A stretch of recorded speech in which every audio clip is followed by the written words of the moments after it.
네, 6월의 첫 번째 수요 예배에 오신 여러분들에게 환영하고 또 주님의 은혜가 함께 하시기를 바랍니다. 순간적으로 목이 좀 맸습니다. 우리 옆에 계신 분하고 인사하겠습니다. 환영합니다. 반갑습니다. 6월에도 좋은 일이 있으시기 바랍니다. 네, 지난 주간에 지역교회 코로나19 확산이 굉장히 빠르게 진행이 돼서요. 확진자 30명 중에 24명이 교회에서 일어날 정도로 그렇게 지금 교회의 소그룹 모임에서 감염이 일어나고 있습니다. 큰 예배에서는 다 방역 수칙을 잘 지키는데 이 작은 기도 모임, 세미나에서는 마스크를 안 쓰고 거기에 참석을 했다가 감염이 일어나고 있어서 최근에는 작은 모임, 종교 교회의 소모임을 자제하자, 이런 식사나 세미나나 기도회 같은 거를 자제하자고 이렇게 방역 당국이 요청을 해서 저희도 주의를 하려고 합니다. 그래서 조금 더 작은 모임에서 주의를 기울여 주시기를 부탁을 드립니다. 신 목사님이 저희 교회 몇 년 다녔을 것 같아요? 9살 때부터 28년을 다녔어요. 이번에 정인택 목사님이 전도사부터 이번에 이제 담임 목사 후보까지 되셨는데 27년간 대형 교회에서 사역을 해 오셨습니다. 만일에 전도사 때부터 담임 목사까지 되면 아마 대한민국 한국 교회 안에서 내부에서 담임 목사 선정이 되는 교회가 제가 알기로 한 30개 교회, 50개 교회 그 정도밖에 안 될 거예요.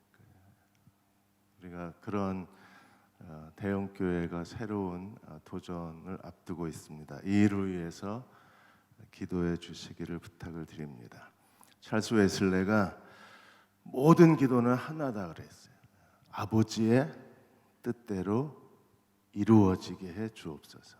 그래서 21일 투표일까지 계속 기도하시고 대전 대흥 침례교회, 주님이 정말 사랑하시는 교회, 우리가 사랑하는 교회, 아버지의 뜻이 이루어질 수 있도록 기도해 주시기를 부탁을 드립니다.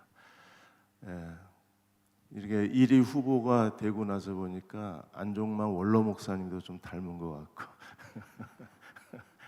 언뜻 비슷한 느낌도 있었어요. 기도해 주시기 바랍니다. 자, 여호수아 5장 오늘 두 번째 말씀이고 다음 주 수요일은 6장 말씀을 같이 나누겠습니다. 김우철 교수님이 최근에 한국 국내 총생산 GDP 대비 국가 채무 비율이 나라가 빚을 지는 게 2028년도가 되면 잘못하면 80%까지 된다 그랬어요. GDP 대비 나라 빚진 게 80%. 그러면 아르헨티나 꼴 나는 거예요. 아르헨티나는 그 국가 부채가 너무 심해서 결국에 디폴트를 선언했잖아요. 채무 불이행. 우리 빚 못 갚겠다. 그러면 나라가 파산당하는 거예요. 그래서 가능하면 이번에 또 3차 추경을 하는데 이번에 35조 3천억에 대한 3차 추경을 해요. 여야가 합의를 했고 이번에 국회에서 통과가 될 것으로 보입니다. 가능하면 나라가 재정 적자를 줄여야 돼요. 그렇지 않으면 2028년도면 8년 남은 거예요. 가능한 나라 빚을 줄이지 않으면 슈퍼 채무 국가로 전락해 버리면 두 가지 큰 일이 일어나. 하나는 한국의 대외 신인도가 크게 떨어집니다. 한국에 대외적으로 신용이 없는 나라가 되는 거예요. 신용이 없는 나라가 되면 또 하나 경제 성장이 떨어져요. 지금도 5년마다 1%씩 떨어지고 있는데 만일에 슈퍼 채무 국가가 되면 경제 성장률이 더 떨어지는 거예요. 그러면 우리 아들 딸들의 시대에는 그들에게 굉장히 무거운 짐이 될 수밖에 없는 거예요. 지금도 동대문 상가에서는 지게꾼으로 짐을 날라요. 거기는 옛날 건물이어서 엘리베이터가 없습니다. 그래서 지게꾼들이 그 무거운 짐을 이제 지게로 날라야 돼요. 5층까지 계단으로. 한 번 지게로 짐을 나르면 2,000원을 법니다. 근데 지게꾼 하시는 분이 거의 70대, 80대예요. 젊은 사람이 없습니다. 그러니까 젊은 애들은 그렇게 힘든 일하고 2,000원 벌기가 싫은 거예요. 그냥 가만히 있어도 나라에서 돈 주잖아요. 아우, 취직 못했어? 돈 주고. 취직해야지? 돈 주고. 30만 원, 50만 원. 나가서 노동을 할 이유가 없는 거예요, 아이들은요. 그러니까 오늘 젊은이들의 노동관이 바뀌었어요. 노동 철학이 달라졌어요. 삶을 대하는 태도가 달라졌어요. 직장 몇 달 다니고 그만둡니다. 왜요? 실직 수당을, 그게 더 크니까. 편안하게 자기 원하는 일을 하고 놀면서 돈 쓸 수 있으니까 몇 달 일하고 쉬고 몇 달 일하고 쉬고, 이게 반복이 돼도 그냥 열심히 나라에서는 아이들의 호주머니를 채워줍니다. 저는 젊은 세대가 이렇게 되면 노동에 대한 인식이 바뀌는 거예요. 지금 이 정부는 친노동 정책을 계속 추진하고 있는데 노동 철학을 가르쳐야죠. 사람이 일을 해야 먹고 산다는 가장 기본적인 걸 가르쳐야 되는데 그게 안 되는 거예요. 그러니까 젊은 세대를 보면 안타까운 겁니다. 그러니까 이 힘든 일을 하는 데는 사람을 못 구해서 쩔쩔매는데 젊은 애들은 그냥 공무원 시험에 다 몰려가고 경제를 일으킬 만한 인력은 점점 줄어들어가는 거예요. 이런 이유가 결국 젊은 사람들에게 돈 주는 거 그렇게 할 수 있습니다. 그런데 아이들의 인식을 바꾸는 거예요. 아, 힘들게 일 안 해도 돼라는 생각을 키워주면 이게 이 아이들의 미래에 어떤 인식을, 어떤 생각을 갖고 살게 될까, 이게 두려운 겁니다. 하나님께서 요단강을 건너시고 새 언약을 세우셨어요. 요단강을 통해서 하나님이 이스라엘 백성들에게 새 언약의 영성, 새 언약의 지성, 새 언약의 삶의 정신을 가리키시는 거예요.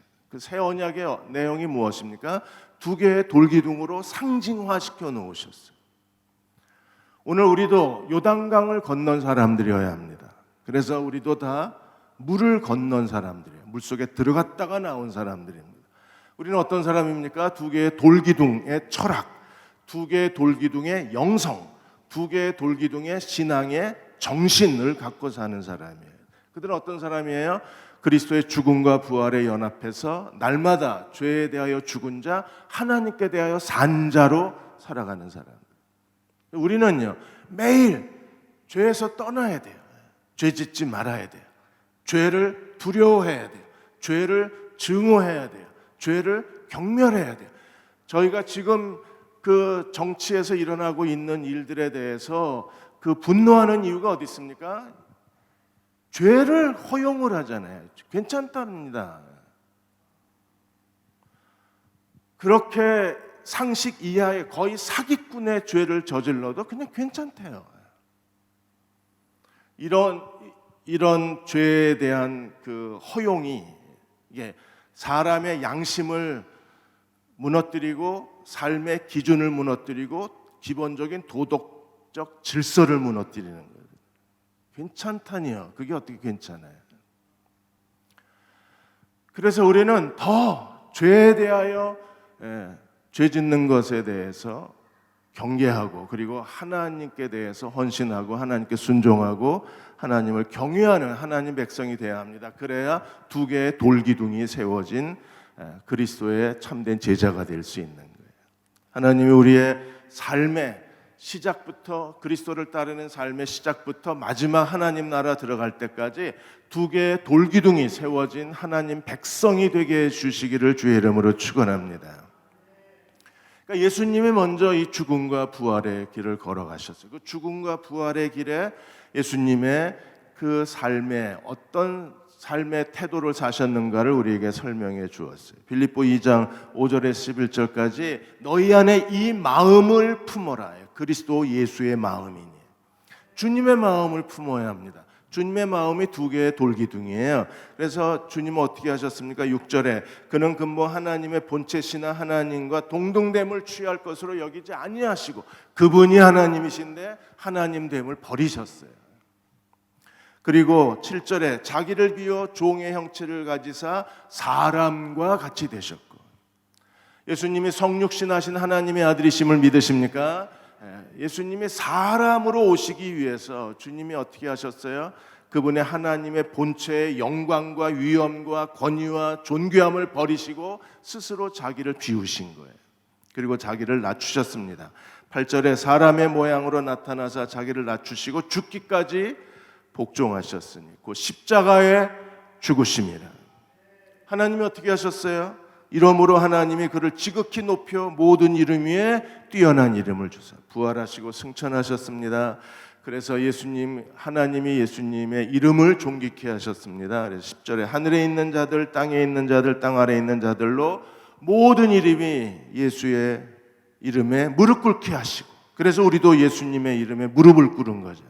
예수님을 개인의 구세주로 영접한 거예요. 그리고 우리가 구원받은 겁니다. 그래서 11절에 모든 입으로 예수 그리스도를 주라 시인하여 하나님 아버지께 영광을 돌리게 하셨느니라. 아멘. 그러니까 그리스도가 하나님이신 본체이신 그분이 자기를 비우시고 사람으로 오셔서 자기를 낮추시고 십자가에 죽기까지 복종하시고 부활하심으로 말미암아 하나님이 그분의 그 예수님을 지극히 높이셔서 모든 이름 위에 뛰어난 이름을 주신 거예요. 그리고 누구든지 그를 믿으면 구원을 받는 겁니다. 그리스도가 먼저 죽음과 부활의 길을 걸어가셨어요. 그분이 먼저 요단강을 끊으셨어요. 두 개의 돌기둥을 세우신 겁니다. 바울도 그리스도를 따르며 두 개의 돌기둥을 건넌 사람입니다. 빌립보 3장 10절 12절에 바울이 이렇게 살았습니다. 내가 그리스도와 그 부활의 권능과 고난의 참여함을 알고자 하여 그의 죽으심을 본받아 11절 어떻게든지 죽은 자 가운데서 부활이 이르려 하는. 그러니까 바울의 평생 그리스도를 따르는 바울이 걸어갔던 믿음의 길은 어떤 길이에요? 두 개의 돌기둥, 언약, 요단강이 끊어진 언약의 길. 예수님이 먼저 언약의 길, 죽음과 부활의 언약의 길을 가셨고, 오늘 바울도 그 언약의 길, 죽음과 부활의 언약의 길을 간 거예요. 그리고 오늘 우리도 언약의 길을 걸어가는 사람들이에요. 이 언약의 길을 걸어가는 사람들은 어떤 사람들입니까? 반드시 할례를 받아야 돼요. 왜? 할례가 언약의 증거이기 때문에. 두 개의 돌기둥이 세워진 사람들은 반드시 할례 받은 사람이어야 합니다. 오늘 우리는 어떤 할례를 받아야 되나요? 할례가 뭐예요? 나를 베어내고 나를 잘라내고 그리스도가 높임을 받는 것. 내가 아니요 그리스도라 고백한 사람들이 이 시대에 참 할례당, 마음 가죽을 베어낸 진짜 할례당이라 그래요. 그래서 바울도 빌립보 1장 20절 22절에서 이렇게 그가 할례의 신앙을 고백하는 거예요. 나의 간절한 기대와 소망을 따라 아무 일에든지 부끄럽지 아니하고 지금도 전과 같이 온전히 담대하여 살든지 죽든지 내 몸에서 그리스도가 존귀하게 되려 하려 합니다. 오직 주님만이 높임을 받는 삶을 살기 원했어요. 왜요? 나를 잘라내고 그리스도로 사는 진정한 할례자이기 때문에 그랬습니다. 바울은 마음 가죽을 베어낸 사람이에요. 그래서 자기를 높이는 게 아니라 누구를 높이고 살아요? 그리스도를 높이고 사는 거예요. 그래서 21절 내가 내게 사는 것이 그리스도니 죽는 것도 유익합니다. 차라리 죽는 걸 더 소망했습니다. 왜 바울이 죽음에 대한 이 커다란 소망을 가졌어요? 염세주의자입니까? 우울증에 걸렸나요? 그렇지 않습니다. 주님과 함께 있는 걸 더 사랑했기 때문에 그렇습니다. 그렇게 바울은 할례의 영성을 가지고 살았던 사람, 그리고 그 할례의 영성을 가지고 죄에 대하여 죽은 자 하나님께 산 자의 그 언약의 길을 걸어갔던 사람이 바울이었습니다. 오늘 이 시대에도 기꺼이 그리스도의 할례를 받은 사람들이 하나님 말씀에 순종하고 예수님이 죽기까지 복종하셨던 것처럼 하나님께 복종하고 사는 사람들이 할례의 영성을 가진 사람들입니다. 1950년 9월 28일 날 서울 수복이 이루어졌습니다. 잘 아시는 것처럼. 그래서 서울에 미군들이 서울에 왔을 때에 서울에 고아들만 10만이 넘었어요. 서울의 길거리에 전부 고아들만 가득 찼습니다. 미 공군 군목이었던 러셀 군목이 서울에 들이닥쳤을 때 그 참담한 광경을 보고 너무 충격을 받았어요. 10만 명이 넘는 아이들이 길거리마다 먹을 것을 주워 먹고 그 아이들이 버림을 받은 채 있었던 거예요. 이 서울의 고아들을 위해서 이 러셀 중령이 한참 기도하던 중에 하나님이 그 마음속에 마태복음 25장 40절 말씀을 떠오르게 하셨어요. 너희 중에 지극히 작은 자 하나에게 한 것이 곧 내게 한 것이라. 전쟁 중입니다. 지금도 작전 지시가 내려지고 그리고 군사들을 돌보아야 될 군목의 위치에 있습니다. 그는 다른 사람의 명령을 받는 사람입니다. 그런데도 하나님께서 그 마음속에 너희 중에 지극히 작은 자 하나에게 한 것이 곧 내게 한 것이라. 그 말씀에 순종하기를 시작합니다. 그래서 부관이었던 그 선임 상사하고 같이 매일 아침에 길거리에 나가서 아이들을 트럭에 태워서 그리고 임시로 만든 고아원에다가 아이들을 실어 나르기 시작한 거예요. 그렇게 해서 계속 눈에 보이는 아이들을 다 차에 태워서 그 임시 고아원에다 다 아이를 옮겨 놓았어요. 그런데 12월 초에 중공군이 개입하면서 미군이 서울에서 철수하게 된 그런 상황이 됐고 미군도 철수 명령이 내려졌어요. 이 아이들을 다 어떻게 합니까? 그래서 트럭에다가 아이들을 태워서 그 부산 쪽으로 아이들을 내려보내기를 시작을 했어요. 근데 나중에는 아이들을 보낼 트럭도 없고 인천에서 배를 태워서 그리고 아이들을 그 부산 쪽으로 보내려고 했는데 인천에 배도 없는 거예요. 그러다가 이분이 공군 군목이니까 거기에 그 16대 C-54 수송기가 지금 일본의 오키나와에 도착했다는 얘기를 들어요. 그래서 그 작전 총지휘자한테 러셀 중령이 얘기합니다. 지금 아이들을 다 트럭에 태워서 남쪽으로 다 보내고 1069명의 아이들이 남았는데 이 아이들을 전부 제주도로 보내고 싶은 거예요. 그래서 이 C-54 수송기를 보내줄 수 있냐 그랬더니 이 지휘관이 이 고아 아이들을 보낸다는 말을 듣고 16대를 그 다음날 김포공항에 비행기를 보낼 테니까 아침 8시까지만 보내주면 아이들을 제주도까지 날라주겠다. 그게 이렇게 해서 이제 수송기에 아이들을 태워요. 이게 지금 C-54에 아이들을 태우는 모습입니다. 이렇게 해서 1069명 아이들 전원을 제주도에 보내요. 이 작전을 유모차 수송작전이라고 이름을 붙였어요. 그래서 1950년 12월 20일 날 서울에 있는 고아들을 이 러셀 군목 중령이 길거리에서 데려왔던 모든 고아들을 부산 또는 제주도에 다 피신을 시키게 돼요. 나중에 이것 때문에 군법회의를 받게 됩니다. 왜요? 군용기를 아이들 수송하는데 물론 무죄로 끝났지만 왜냐하면 상부의 허락 없이 이 C-54 16대가 움직인 상황이 됐으니까. 그렇게 한 이유가 어디 있습니까? 철저하게 하나님 말씀에 복종하는. 그래서 이 러셀 중령을 우리가 한국 전쟁 고아의 아버지라고 부릅니다. 2007년도에 하나님의 부르심을 받았고 2017년도에 그분에 대한 추모 예배가 한국에서 드려졌습니다. 오늘 여호수아가 여호와의 군대 장관을 만나게 돼요. 유일한 전쟁 좀비가 여호와의 군대 장관을 만나는 장면. 여기서 여호수아가 할례의 영성을 퍼포먼스로 해요.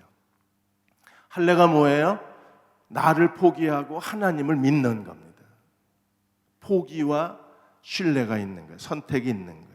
오늘 5장 13절에 여리고에 가까이 왔을 때 이제 가나안 정복 전쟁이 시작이 됩니다. 전쟁이 시작하기 직전에 여호수아가 누구를 만나요? 한 사람이 칼을 빼어 손에 들고 마주 서 있었어요.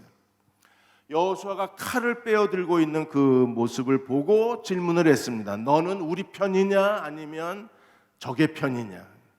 잘못된 질문이었어요. 그러자 14절에 그가 이르되 아니라 네 질문이 잘못됐다는 거예요. 누구 편이냐? 그 질문이 잘못된 질문이었어요. 나는 여호와의 군대 장관으로 지금 왔느니라. 지금 이제 가나안 정복 전쟁이 시작이 됩니다. 여리고 전쟁부터 전쟁이 시작되는데 지금 왔느니라. 그러자 여호와의 군대 장관이라는 말을 듣고 여호수아가 어떻게 했어요? 얼굴을 땅에 대고 엎드려 경배하고 종에게 무슨 말씀을 하려 하시나이까? 누구 편이냐는 질문이 잘못됐다는 겁니다. 여호와의 군대 장관이 하는 말은 무슨 뜻이에요? 네가 나를 신뢰하느냐 신뢰하지 않느냐가 중요하지 내가 누구 편이냐가 중요한 게 아니라는 겁니다. 우리가 하나님을 신뢰하면 하나님이 여호와의 군대 장관이 우리를 대신하여 이 가나안 정복 전쟁을 하나님이 싸우시면 하나님이 승리를 주실 겁니다. 여호수아가 어떤 사람이냐는 중요하지 않아요. 여호와의 군대 장관이 함께하는 여호수아라면 모든 전쟁에 이기지만 만일에 여호와의 군대 장관이 함께하지 않는다면 여호수아는 가나안 정복 전쟁에서 실패할 수밖에 없어요. 여호수아의 가능성, 그가 하나님의 명령을 성취할 가능성은 여호수아가 어떤 사람에 있는 게 아니라 여호수아가 여호와의 군대 장관에게 어떤 태도를 갖느냐에 달려 있는 거예요. 그 태도를 가르쳐 줍니다. 이렇게 하라고. 그래서 15절에 여호와의 군대 장관이 여호수아에게 이르되 네 발에서 신을 벗으라. 네가 선 곳은 거룩하니라. 여호수아가 그대로 행하니라. 하나님이 원하시는 게 뭐예요? 네 발에서 신을 벗으라. 출애굽기 3장 5절에서도 하나님 모세에게 뭐라고 말씀하셨어요? 하나님이 이르시되 이리로 가까이 오지 말라. 네가 선 곳은 거룩한 땅이니 네 발에서 신을 벗으라. 신을 벗는 건 뭐예요? 너를 의지하지 마라. 너는 아무것도 아니다. 너를 포기해라. 그리고 나만 의지해라. 한쪽에 포기가 있고 한쪽에 선택이 있는 거예요. 그 질문은요, 누가 인생의 주인이냐는 거예요. 하나님께서 오늘도 우리에게 묻고 계신 거예요. 네 인생의 주인이 누구냐고. 내 인생의 주인이 나라면 우리는요 끊임없이 염려하고 살 수밖에 없어요. 그러나 내 인생의 주인이 그리스도시라면 그분이 책임져 주실 것입니다. 믿음이라는 건 무슨 말입니까? 누가 내 인생의 주인이냐는 그 질문에 대한 해답이에요. 만일에 우리가 그리스도가 내 인생의 주인이십니다. 교회의 머리는 주님이십니다. 이 세상의 진정한 통치자, 만왕의 왕은 그리스도이십니다. 라고 고백할 수만 있다면 우리는 그리스도께서 우리의 삶 속에 그분의 뜻을 이루실 것을 믿을 수 있어요. 발에서 신을 벗는다는 것은 자기를 포기하는 겁니다. 내 발에서 신을 벗으라는 것은 하나님을 의지하는 겁니다. 그게 거룩한 거예요. 거룩이 뭐예요? 의젓한 척 다니는 게 아닙니다. 거룩이 무엇입니까? 그 내면에 자기 자신을 포기하고 하나님을 의지하는 믿음으로 사는 사람들이 진정으로 거룩한 사람이 될 수 있는 거예요. 바울이 빌립보 4장 11절에서 13절에 이렇게 말했습니다. 내가 궁핍함으로 말하는 것이 아니라 어떤 형편에서든지 자족하기를 배웠다. 스스로 만족하기를 배웠대요. 그게 뭘까요? 12절에 내가 비천에 처할 줄도 알고 풍부에 처할 줄도 알아. 모든 일, 배부름과 배고픔과 풍부와 궁핍에 처할 줄 아는 일체의 비결을 배웠노라. 일체의 비결을 배웠답니다. 그게 뭘까요? 13절에 내게 능력 주시는 자 안에서 내가 모든 것을 할 수 있느니라. 무슨 말입니까? 바울이 배운 자족의 비밀, 바울이 깨달은 일체의 비결. 어떻게 사는 거예요? 내가 사는 것이 아니라 내게 능력 주시는 자 안에서 사는 거예요. 어떻게 해요? 발에서 신을 받는 겁니다. 바울은 모든 일에 자기를 의지하는 것이 아니라 주님을 의지하고 살았어요. 사랑하는 여러분, 내 인생의 주인은 주님이십니다. 대흥침례교회의 머리는 그리스도이십니다. 내 인생의 주인, 내 아들, 딸들의 인생의 주인도 주님이십니다. 가끔 아들, 딸들을 한심하게 쳐다보는 부모들이 계십니다. 얼마나 힘드셨으면 한심하게 쳐다볼까?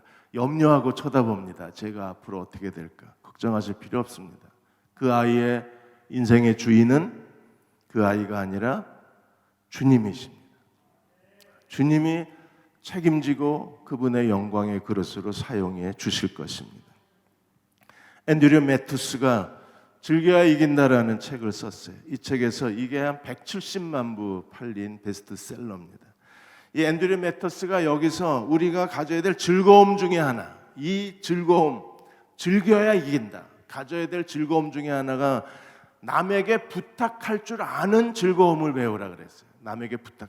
혼자 다 해결하고 자존심이 강해서 자기가 모든 그 사건의 중심이 되고 다 자기가 해결해야 그 마음이 안심이 되는 사람들이 있는데, 그렇게 되면 즐길 수가 없다는 거예요.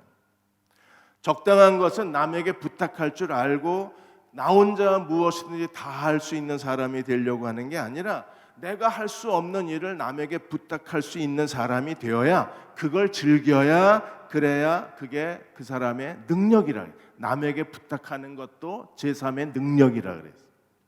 그 사람의 자부심이 되고 또 그 사람의 가치를 높여주고, 그리고 그 사람이 정신적으로도 건강한 사람이 될 수 있다. 그러므로 남에게 부탁하는 걸 부끄러워하지 말라 그랬어요.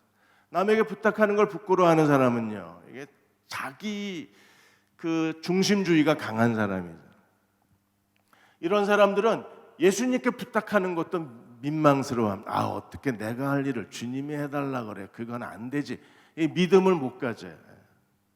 하나님께서 우리에게 바울이 깨달았던 일체의 비밀을 깨닫게 하셔서 우리도 내게 능력 주시는 자 안에서, 여러분, 주님이 능력을 주시면 할 수 없는 게 있을까요? 내가 모든 것을 할 수 있느니라, 이 고백이 나올 수 있어요. 연애 못하는 사람도 믿음으로 연애하면 잘할 수 있어요. 내게 능력 주셔. 주님이 연애의 능력도 주실 거예요. 사업 번번이 망한 사람도 괜찮습니다. 저는 설교 준비하면서 그냥 TV를 틀어놓고 하는데, 어제 밤에 무슨 서민가품가 뭔가를 하는 것 같아요. 그래서 뉴스를 잘 안 보니까. 근데 그분이 언뜻 지나가면서 들었는데 16번 실패하고 마지막에 성공해서 1년에 4억을 번대나 그런 얘기가 나오더라고요. 하나님이 내게 능력 주시는 자 안에 있으면 16번 사업 실패해도 하나님은 다시 성공할 수 있는 능력을 주시는 분이세요. 이 비밀을 배워야 돼요. 이 일체의 비밀을 배웠느라. 이 일체의 비밀.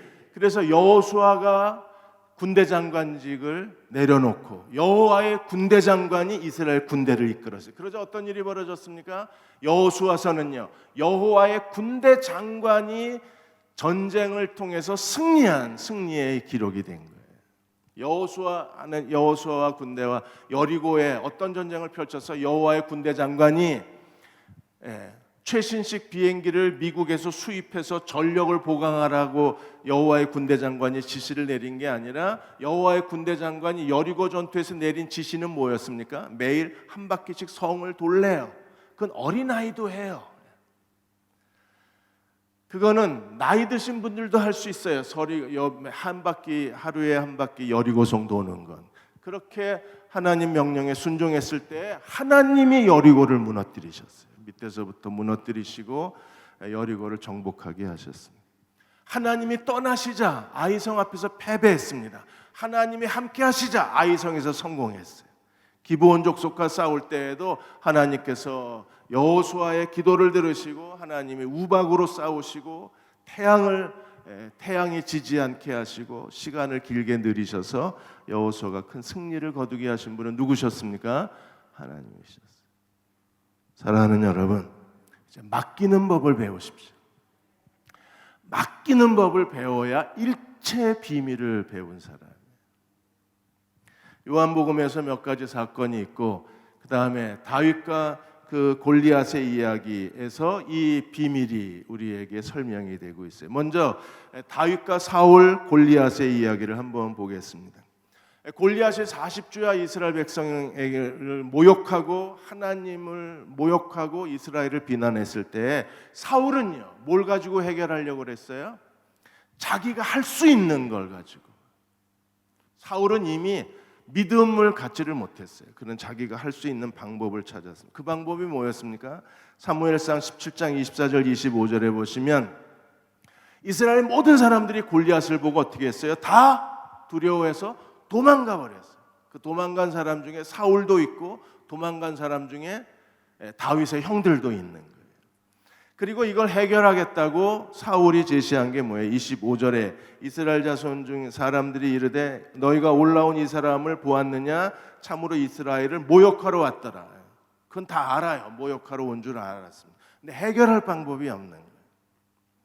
사울이 제시한 해결 방법이 뭐예요? 그를 죽이는 사람은 왕이 많은 재물로 부유하게 해주고 부자가 되게 하고, 두 번째 딸을 주어서 사위 삼겠다. 세 번째 세금을 면제해 주겠다.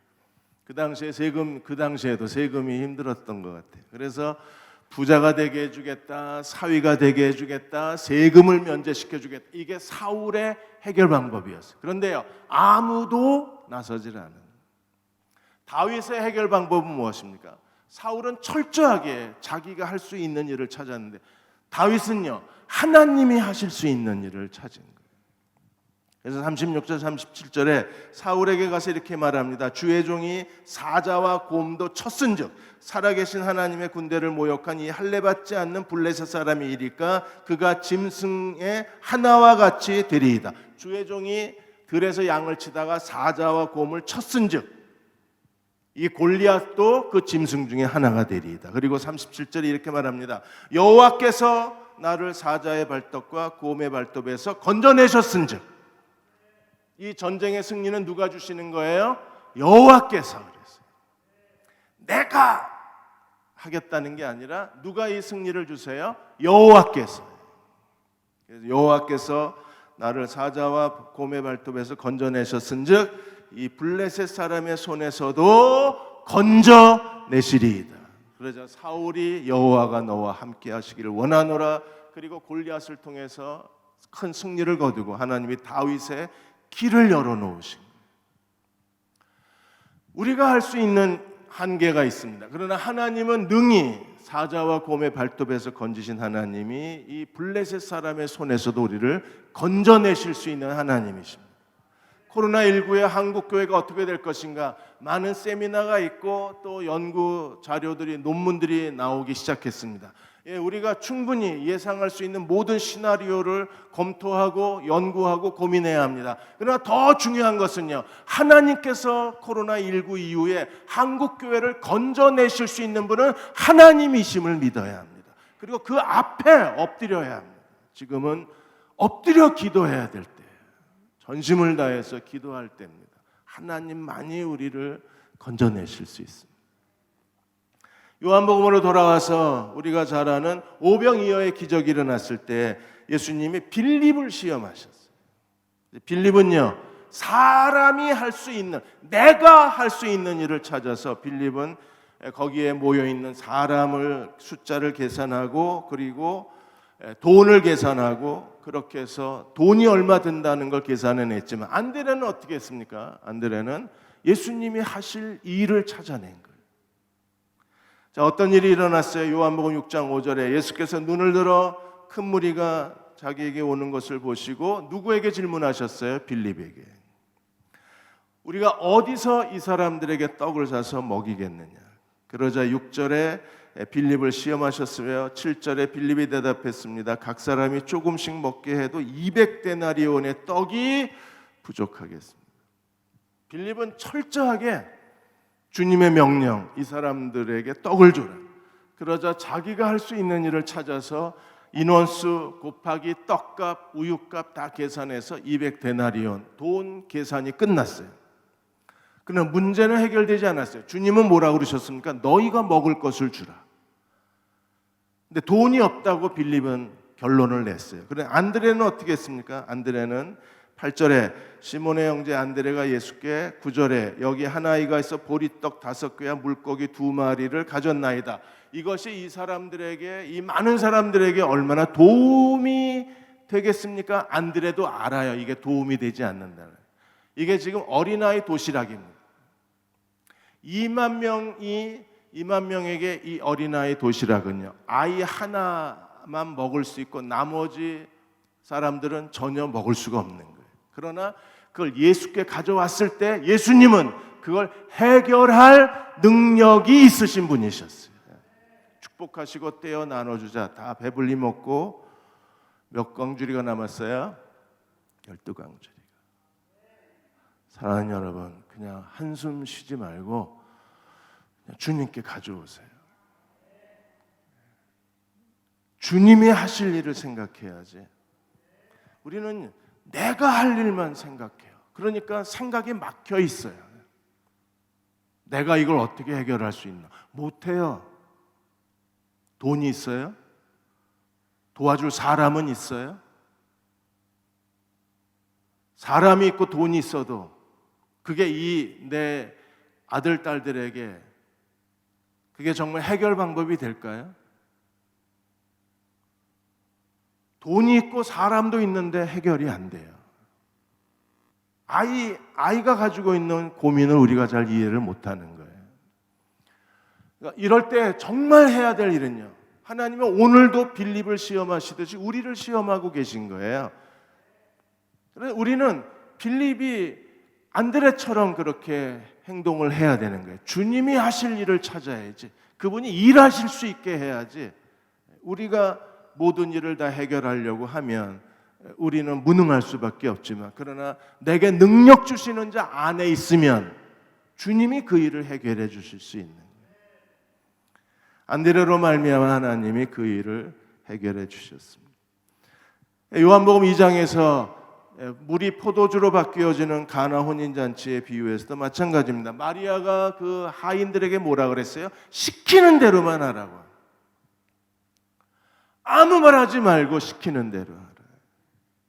요한복음 2장 7절에 그들에게 이르되, 하인들에게 예수님 뭐라고 그러셨어요? 항아리에 물 채워라. 그거 할 수 있잖아요. 항아리에 물 채우는 거 뭐 어려워요? 항아리에 물을 채웠어요. 그러자 8절에 이제는 떠서 갖다 주라. 이건 좀 곤란합니다. 왜? 물을 지금 포도주를 갖다 줘야 되는데 물을 떠서 갖다 주는 건 좀 곤란한 일이죠. 그래도 주님이 시키시는 대로 물을 떠서 갖다 주는 순간에 어떤 일이 벌어져요? 물이 포도주로 바뀌는 거예요. 9절에 연회장은 물로 된 포도주를 맛보고 어디서 났는지 알지 못하되, 이 포도주가 어디서 나왔는지 아무도 모릅니다. 그래 누가만 알아요? 하인들만 아는 거예요. 하나님이 이 놀라운 기적을 행하실 수 있었던 것은요, 마리아는 알았어요. 지금 연회장의 결혼잔치에 포도주가 떨어졌습니다. 신랑 신부는 큰 수치를 당하고 평생 씻을 수 없는 마음의 상처가 남게 됐습니다. 그런데 그 어려움을 해결하시는 분은 누구세요? 해결하실 수 있는 분은 주님이십니다. 그러나 주님이 그 일을 해결하시려면 뭐가 필요합니까? 그냥 시키는 대로 순종할 수 있는 사람이 있으면 주님은 오늘도 일하실 수 있는 거예요. 주님이 우리에게 뭐라고 말씀하셨는가를 기억하고 우리가 순종할 수 있으면 주님이 일해 주실 수 있을 것입니다. 요한복음 5장에 가시면 38년 된 병자 이야기가 나와요. 이 사람이 누운 지 38년, 베데스다 연못에 누워있는 지 38년.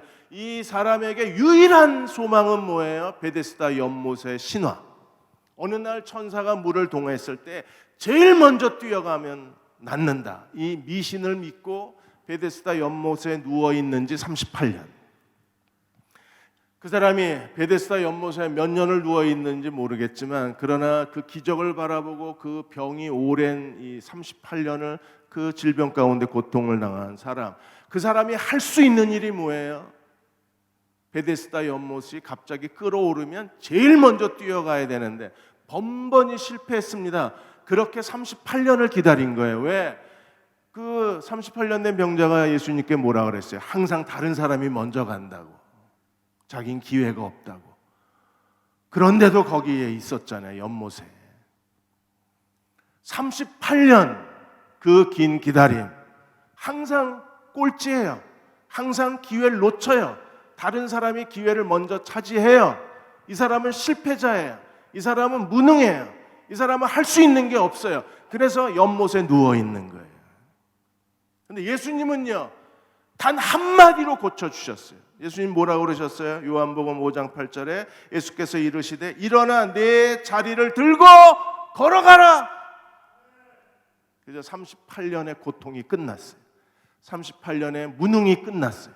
38년의 실패가 끝났어요. 말씀 한마디, 일어나 걸어가라 하는 순간에 다 끝나버려요. 항상 질문을 하셔야 돼요. 예수님은 우리가 생각하는 것보다 훨씬 더 크신 분이십니다.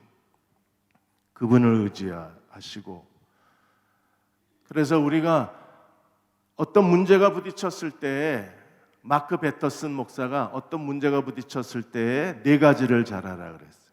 첫째, 두려움을 벗어라 그랬어요. 두려움. 이거 한다고 돼? 오병이어 찾은 안드레가 이거 예수님께 드린다고 뭐가 달라져? 이 두려움.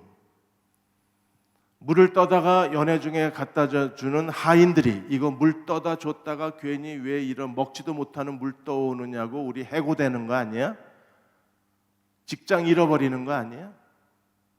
이러다 아들, 딸들 먹여 살리는 게 어려워지는 거 아니야? 두려움. 제일 중요한 건 우리가 주님을 의지하려면 마음속에서 일어나는 모든 두려움 모두에서 벗어나야 돼요. 두 번째는 고정관념에서 벗어나야 돼요. 이거 한다고 돼? 이게 해결 방법이야? 여리고를 돌면서 하나님이 침묵을 명하신 이유가 뭐 있어요? 말하도록 내버려 뒀으면요 온갖 얘기가 다 돌았을 거예요. 성 한번 돌면서 온갖 불평, 푸념, 뭐 하는 짓이냐, 여호수아 이 인간 믿을 수 있냐, 이러다가 여리고에서 화살 날라오면 우리 다 맞아 죽는 거 아니냐, 온갖 얘기들이 다 돌았을 거예요. 그래서 하나님이 침묵을 명하신 거예요. 두려움, 고정관념, 이 사람의 상식에서 하나님께서 상식에서 벗어나는 어떤 명령을 했을 때 우리가 그 상황에 묶인 생각, 자기 생각의 틀을 벗겨내지 않으면 안 되는 거예요. 어떤 분은 이렇게 말합니다. 목사님, 걔는 안 돼요. 그럼 나한테 기도를 왜 부탁해요? 안 되라 얘를. 걔는 안 된대. 근데 왜 저한테 기도를 부탁하셨어요? 그래도 혹시나 하나님이 해주실까 해서. 그래서 제가 그랬어요. 그래서 안 되는 거라. 어머니가 믿지 않으면 목사가 1000명이 기도해도 하나님은 도와주실 수 없다고.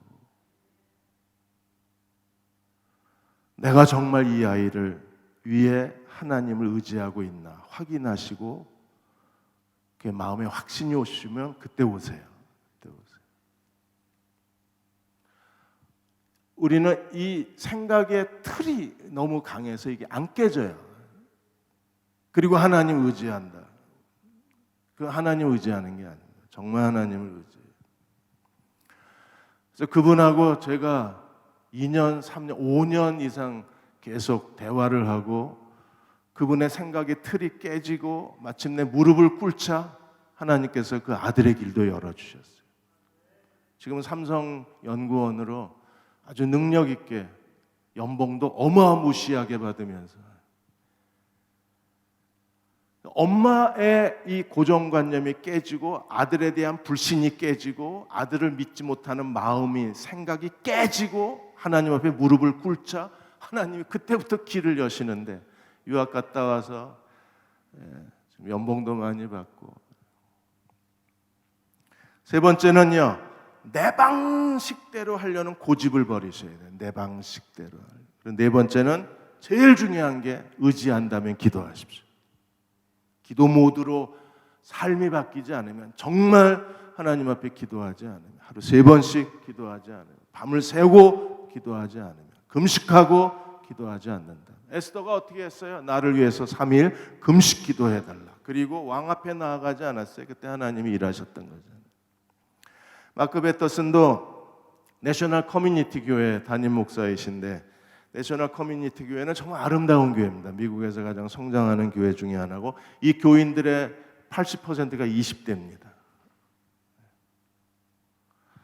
미국에서 정말 주목받는 교회 중에 하나입니다. 이 교회가 워싱턴 DC에서 시작을 했는데, 워싱턴 DC의 유니언 기차역에서 한 블록 떨어진 곳에 낙서로 얼룩져진 버려진 건물이 하나 있었어요. 거기는 이제 흑인들이 마약 거래를 하고 그랬던 건물이었는데, 마크 베터슨 목사가 그 건물을 볼 때마다 하나님이 그 건물을 주시기를 소망하게 됐어요.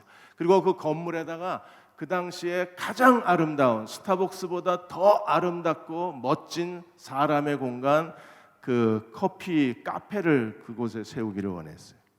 근데 4가지가 문제가 있어요. 하나는 돈이 없었어요. 그 당시에 그 건물이 100만 불이 넘었어요. 그러니까 거의 12억, 13억이 넘었던 건물이에요. 근데 돈이 없었습니다. 그 두 번째는 마크 베터슨이나 교회 청년들 중에 누구도 카페 운영해 본 경험이 아무도 없는 거예요. 세 번째는 그 건물주가 다 폐허가 된 건물이었는데도 불구하고 스타벅스에다 계속 그 건물을 매입해 주기를 요청을 하고 있었어요. 그리고 더 중요한 것은 그 교인들 중에 이 건물을 매입할 만한 재정을 가진 사람들이 별로 없었던 거예요. 그 건물을 구입해서 카페 목회를 한다는 것은 현실적으로 확률이 0%였어요. 그런데 하나님은 이 마크 베터슨 목사님에게 그 카페 목회에 대한 소명을 주신 거예요. 6년을 기도했어요.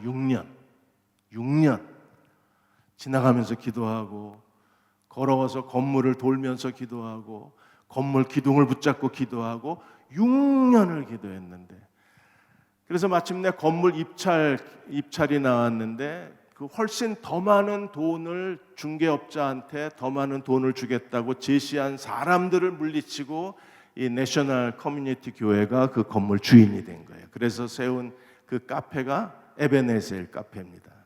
저 건물 통째가 카페예요. 저게 어마어마한 카페입니다. 이게 워싱턴 DC에서 가장 아름답고 사람들이 가장 좋아하고 최고의 커피와 최고의 서비스를 주는 에베네셀. 에베네셀이 무슨 뜻이에요? 하나님이 여기까지 우리를 도우셨다. 그 일을 이루어낸 것은 기도였어요. 기도. 하나님이 이 일을 이루신. 기도하십시오. 힘들어하지 마시고 그냥 엎드려 계세요. 그러면 하나님이 응답해 주실 것입니다. 그 믿음의 사람들 되시기를 주의 이름으로 축원합니다. 이제 우리 함께 찬양하겠습니다. 고난 내 영혼 편히 쉴 곳과 풍랑 일어도 안전한 포구, 폭풍까지도 다스리시는 주의 영원한 팔 의지하겠습니다. 우리 찬양하고 같이 기도하고 축도받겠습니다.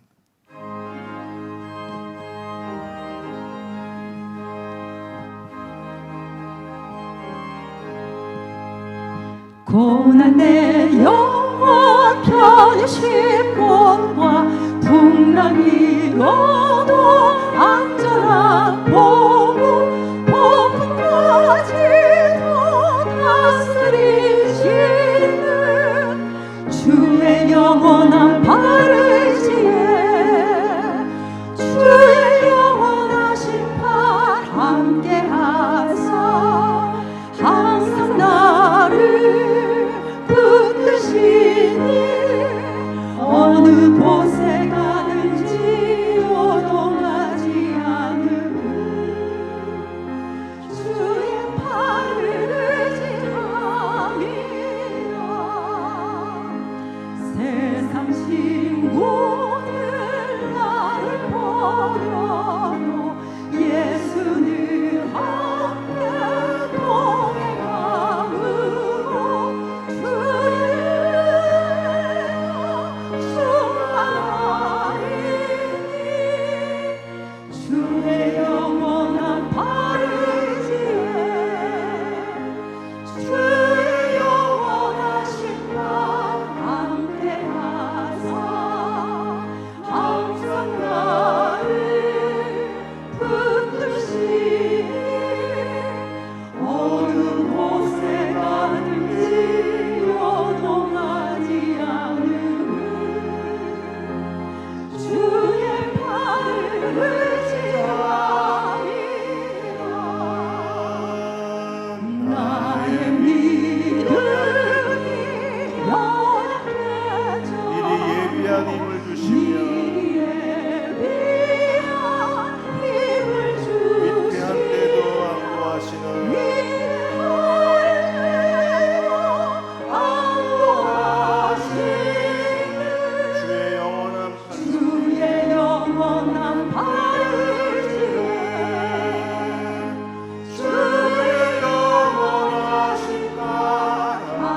자, 우리 같이 기도하겠습니다. 하나님, 우리에게 믿음을 더해 주옵소서.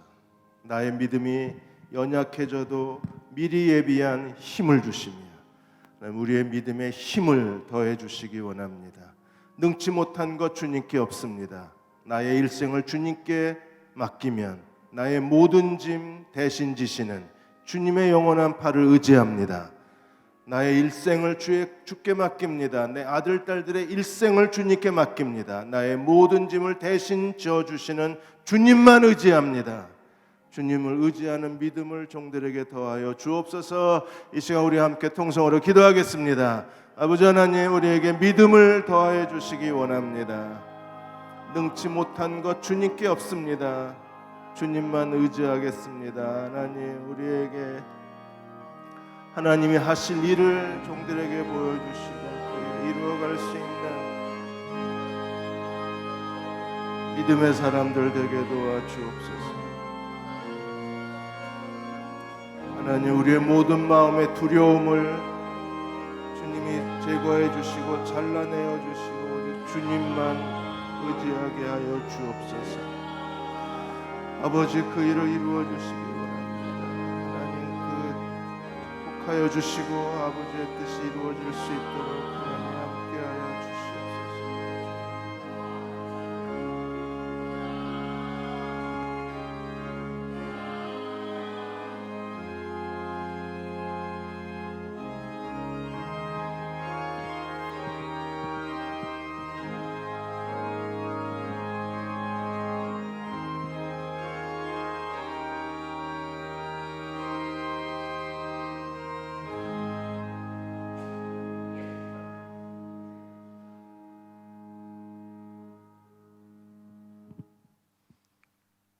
내가 내 인생의 왕으로 살던 모든 삶과 생활 습관을 예수님이 십자가에 못 박혀 죽으실 때 철저히 못 박아 죽게 하시고, 내가 내 주인으로 살던 인생을 예수님의 십자가에 나를 철저히 못 박아서 완전히 나는 죽고 부활하신 예수 그리스도의 능력으로 사는 모든 대흥교회가 교인들이 되게 하시고, 주님, 내 힘으로 내 생각으로 살던 내 인생을 성령이 충만한 인도하신 가운데 성령이 충만하고 은혜가 충만하고 사랑이 충만하고 믿음이 충만한 모든 대형교회 성도들이 되게 하여 주시옵소서.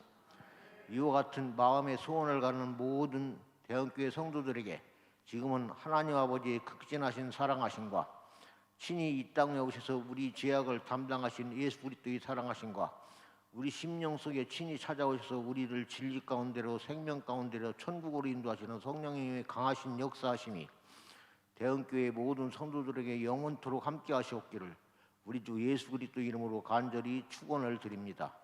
아멘.